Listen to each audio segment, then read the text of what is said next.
Greetings digital world, welcome back to another episode of Spliced In Later on not your usual day, because this episode comes as a surprise to both you and to me, because I can talk about something that until a few days ago I didn't even know I would be able to talk about anytime soon, which is a movie review, which is very exciting given the current lockdown situation. Heading at the end of our first week and got 2 more weeks to go, and we've got a Shang-Chi coming at the end of that, and fingers crossed that I can see it. But, and apologies in advance, I gave my cat Winston a new chicken toy with a bell in it, and he loves it. So you will probably hear him in the background disemboweling it, but we'll just have to keep on keeping on, because today we are going to review a very anticipated movie for me, which I just thought I would not be able to see until luckily the fates were kind to me. We're reviewing a movie called The Green Knight. The Green Knight is another movie that was supposed to come out in 2020 last year, but then got delayed with the ongoing pandemic, and unlike other movies, it got completely removed from the release slate. So there was a long time where nobody knew if we were going to get it in cinemas, it was going to be released to streaming, if it was going to be one of those movies that just got lost to the ether. And then eventually it did show up as being prepared to be released in November of this year, and then it got pushed forward to July, which is very rare. Most films these days don't get pushed forward, they get pushed back. But being here in Australia, even though it had been pushed forward to July 30, it did not appear on any Australian release date, not in mainstream cinemas like Hoyts or Limelight or Dendy, and not in more exclusive cinemas like Palace Cinemas that normally take in these sorts of things. It just wasn't anywhere. And the day kept getting closer and closer and closer, and still no news. And then I also saw in the UK, where it was scheduled to be released on August 6th, they yanked the premiere from there too. Whether this is to do with COVID or some marketing campaign, I don't know. But basically, July 30 rolled around, America could see it, and I could not. And I went online and everyone was raving about this film. The reviews were coming into critical acclaim. All reviewers could agree that Dev Patel was great and the story was great and the imagery and all of that. Was very hard to avoid spoilers for this film, being as much in the film world that I am.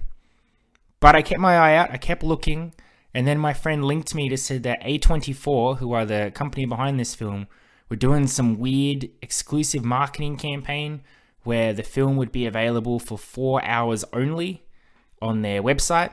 But it was supposed to be a worldwide virtual event. So for 4 hours, you could buy a $20 ticket to go on and you'd have 4 hours to watch this film. But even then I went, okay, I really want to see this film. Perhaps I will spend the money. I went to have a look and it said, sorry, your region is outside the regions that are being included in this world premiere. Please look below to see what the regions were. And it said, the United States of America. And that's all it said. So again, I went, all right. Whatever. But then I discovered that a day later, 24 hours later, it was just being released on all streaming services, on Apple and a whole bunch of other places. So I was able to log on and find it somewhere. And now, finally, unexpectedly, in the middle of a lockdown, I got to watch a movie that I did not think I would catch as soon as I have. So what do I think of The Green Knight? A bit late to the party, as I know there are tons of reviews online, and this will probably get buried immediately.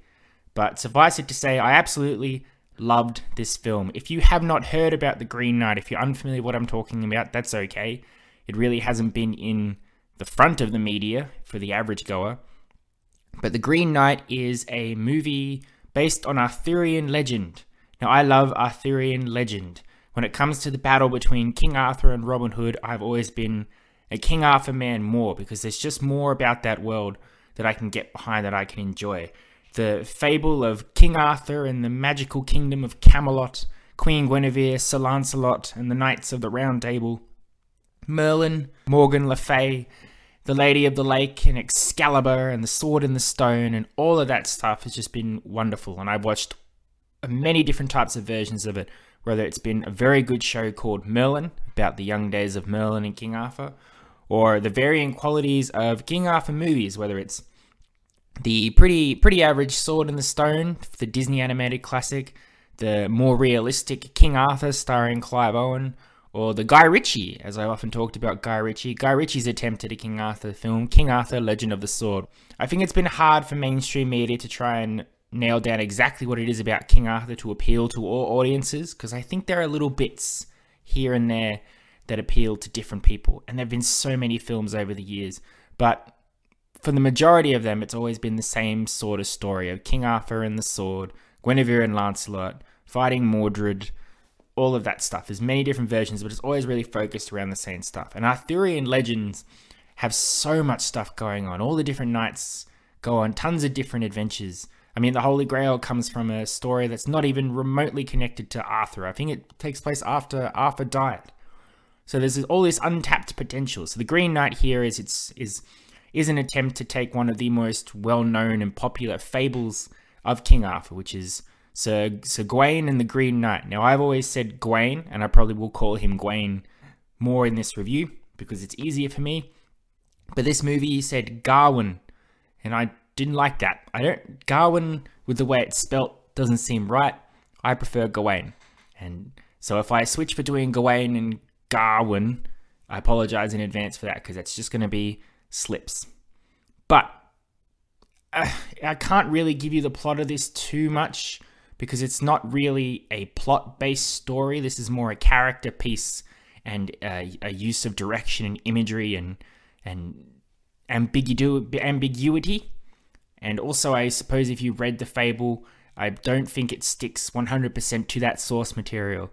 But what I will say is that Gawain, or Gawain, or whatever, he's the nephew to King Arthur in this story, and he is not a knight yet, but he wants to be one for sure. He wants to be the heroic and pure knight that everyone talks about. He wants to be a legend. He wants to have good stories to tell.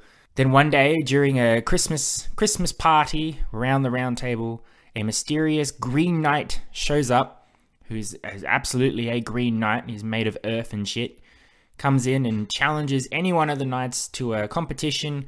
If they can strike him with a blow of any kind, he will win the axe that he's brought. But then in a year's time, they will have to come seek him out on a quest, and he will return the blow that he gives to them. So Gawain, Gawain, whatever, he immediately goes, I'll do it, because he wants that glory, he wants that honor, he wants that reputation. Maybe overdoes it a bit, because the Green Knight doesn't fight back, so Gawain chops his head off.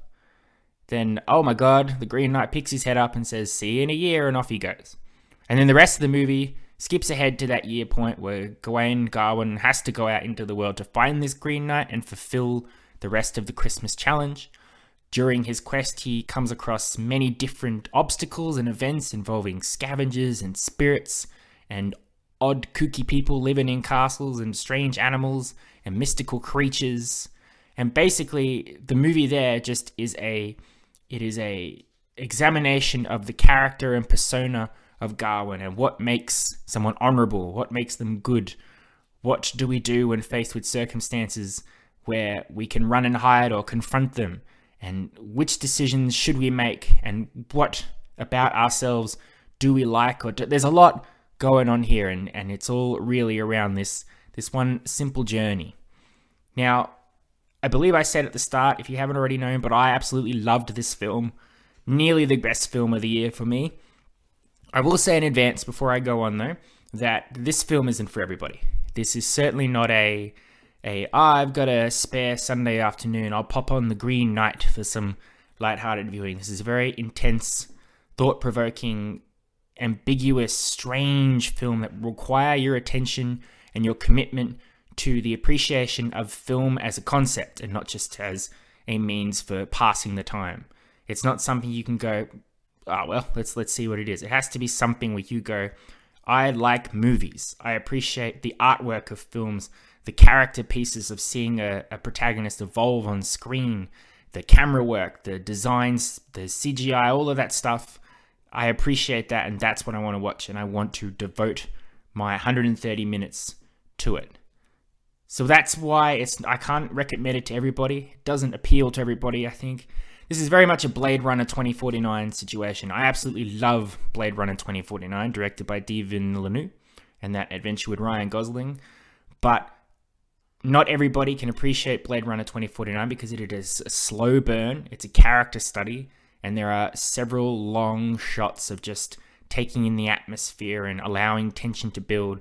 And when I saw 2049, I had a couple people with me who did get bored and didn't appreciate that because they wanted to get to the more actiony, dramatic parts of the Blade Runner franchise. And it will be the same here. The Green Knight has an interesting premise and an end goal and a quest for Gawain to go on, but that's not the point of the movie, and it takes a very long time to get to that eventual confrontation, and it is minimal to the actual story and events and things that's going on. And if you're not committed to watching this film and appreciating it for what it is, you're going to be bored or you're not going to get it. So just putting that out in advance. Now, as you will probably know, regular listeners, for me that's no issue because I appreciate film as an art form and as a concept. So seeing something like this is absolutely wonderful and entertaining for me, and I loved it and I was bamboozled. I still don't really know what happened in some places. This movie might be too smart for me, which isn't saying much, but it was an incredibly intriguing, entertaining time for sure. And the time just flew by as well. It's 2 hours and 10 minutes. Didn't feel like it. I feel like there was more left unsaid that we could have got with a longer running time. But I think that's more in essence to the film's ambiguity, that such a thing is not going to occur. Now, basically, there's a good, wonderful cast here. Lots of people in it. Alicia Vikander, Joel Edgerton, Barry Keoghan, Erin Kellyman, Sean Harris. But the absolute star of this film is Dev Patel, and the film rests completely on his shoulders, and he holds it up there magnificently, because this is a character study first and foremost. It's not an action film. It's not really an adventure film. It is a study into the character and personality of Gawain, whatever. What makes him a person? What makes someone the pure, honorable, good knight of the Round Table that we all know from the Arthurian legends?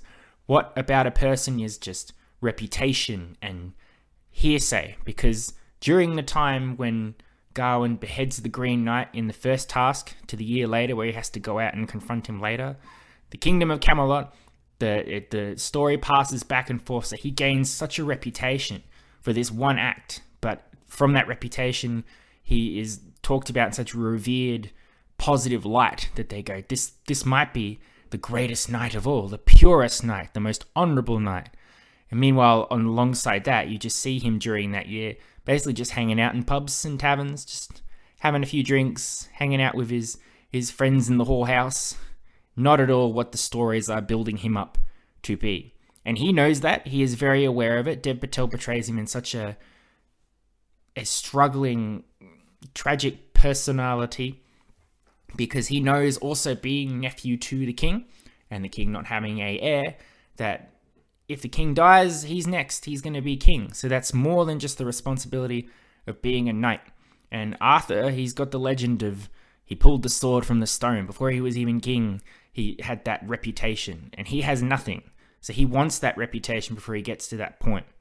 And as he goes on his journey, he is fallible completely. He does not smell danger immediately. He is easily confused. He is easily tricked. He is tempted in very specific ways, which he falls for many different times. He is not that pure soul as well that does things for the good of others and without seeking any sort of personal reward. There is a very obvious moment in the film where someone asks him to do something for him, and he immediately says, "What's in it for me? What do I get if I do it?" And then the response to that is, "Why should you get anything just for helping me? I need your help. Shouldn't you just help me?" And you can see in his eyes, he goes, "Oh yeah, a knight that I want to be should have just done that, but I did not. Am I good enough to be a knight?" He has a wonderful conversation with another character later in the film where they discuss the concept of the quest in itself, and the idea that, okay, so you go and do this one thing, how does that make you a different person? How do you get honorable? How do you become a changed man from doing this one thing? And Dev Patel, you can see, he starts that conversation so confident in what he wants to get out of this quest, and then he goes, "Oh shit, okay, maybe this isn't going to be as simple as I thought." There are a range of emotions going on here from all different points, and Dev Patel does it fantastically. I mean, we all knew Dev Patel was a great actor, but this is probably the biggest showcase of his acting talents. He's headlined other films before, but this is the Dev Patel hour. He's in every single scene. He Every character interacts with him. Nothing is going on that does not have him there to either react to it or instigate it. So hats off to Dev Patel and everyone else involved as well. Everyone else for their very small, interesting roles. Fantastic. What's great about this film as well is that it stands on its own. It's very interesting. For something like this, King Arthur is a very well-known, popular concept, and it would be very easy for this film to go, remember King Arthur, remember Excalibur, remember the Sword and the Stone, and Morgan Le Fay and all of that stuff. If you didn't know going into this film, if no one had told you what the Green Knight was, if you hadn't seen any trailers, if you did not know what King Arthur was, you would not watch this film and know that it's set in that world. There are relative conversations which hint at the ultimate backstory, but looking back on this film, Arthur is never mentioned by name. He's just the king. There's a reverence to his sword when he's handing it to other people, but no one says Excalibur. The whole concept of Camelot is not referenced. The whole Knights of the Round Table is not referenced. There's knights, but it's not of the Round Table. The imagery is there, so if you're familiar with the Arthurian legend, you will see it and you will recognize it. But if you're not, you don't need to know that to appreciate this film and enjoy it, because it's not about King Arthur and the Knights of the Round Table and the Sword and the Stone. It is about Gawain, whatever. And it's him as a concept, and you don't need to know all that stuff to appreciate his character study and his quest in this film, which is a real testament to director David Lowery and the marketing and the storytelling, the script writing, all of that they decide. They have two options. They could have gone full, remember King Arthur, this is a King Arthur movie, come see this because this is a King Arthur movie. But they decided, no, we're going to stand on our own feet. We're doing our own thing. This is our own story. We're going to rely on the merits of our story for it to appeal to people. Now, I avoided a lot of marketing for this because I wanted to, A, be completely surprised by what I saw in the film, and also B, I'd heard somewhere it was a horror film, so I was afraid the trailer would be silly and full of jump scares, so I didn't see that. I don't know exactly how much of King Arthur and all that was pushed in that stuff, but from what I can see of posters and synopses of the film and all that, it doesn't seem to also go, King Arthur presents Sir Gawain and the Green Knight. It's just Sir Gawain and the Green Knight, and it's its own thing, and that's really, it's commendable, basically. A side note there, this isn't a horror film as well. It is a dark film. It has some very disturbing imagery in certain places, but it is not a horror film. It's more of an epic medieval thriller quest fantasy thing. No jump scares at all, so that's fantastic. I would hearken this back to a Lord of the Rings style in terms of epic fantasy for what they're going for. It is vague and intriguing, but it's not the standard what we've got recently with films like Warcraft and all that, which is just the basic heroes versus villains, here's orcs, here's goblins, here's all that. Magical, fantastical things do exist in this world, but they are backdrops. They are not divisive to the story. And if you weren't paying attention, you wouldn't notice. There are lots of moments in this film where you don't know if Gawain is seeing them for real or if he's absolutely hallucinating or having a vision. So that ambiguity, which I've said a lot, really helps to the intriguingness of the film.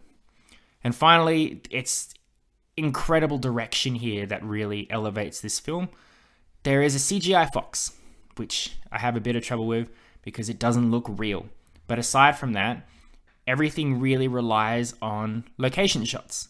So you see Gawain walking around outside in what can I assume are English moors or whatever, but it's definitely there. Dev Patel is out there in the cold and the muck on his horse in his robes and whatever.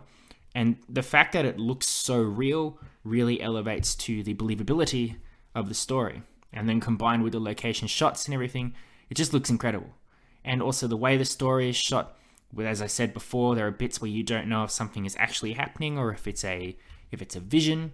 The sweeping camera shots, the take-ins of Dev Patel's reaction to things, the increasingly more human Green Knight. I guess the more you spend with him, the more it's an achievement for concept, because Ralph Ineson plays the Green Knight in here, and when he moves, the creaking of the wood is just it's sort of like ASMR, I guess. It's incredible to watch and hear, and it feels so real that you would be forgiven for thinking that that was an actual wooden man walking around talking to people. Overall, I give this film a 9 out of 10. I can't say too much about what the film's actually about because I really want people to go and appreciate it, and also because I don't really know what it's about, apart from it being a very intriguing and interesting character study of Sir Gawain and a showcase of Dev Patel's talents and David Lowery's direction. Again, this is not for everybody. Definitely check it out if you have appreciation for film. If you like King Arthur stuff as well, you'll probably get a kick out of it just for seeing the King Arthur stuff in the background, and you may also appreciate learning more about the Arthur world. But if you're just looking for something easy, something to watch on your Sunday afternoon, this isn't it. You got to set aside time to watch it, and you've got to appreciate movies as a concept to really enjoy this film. But if you allow yourself to do that, I think you'll have a great time. I know I did. That's for sure. Alright, well there you go. Thank you very much for listening to that unexpected but very positive review of The Green Knight. A truly excellent film. I will sit with that for the weekend, and I will be back next Tuesday to bring you some usual content. Not a movie review, but definitely something. And until then, I hope everybody stays safe and all of that usual stuff I say when I sign off. Otherwise, it's been a pleasure talking to you as always. Stay safe, I love and appreciate you. You've been spliced in later. Adios, muchachos. I'll catch you next time.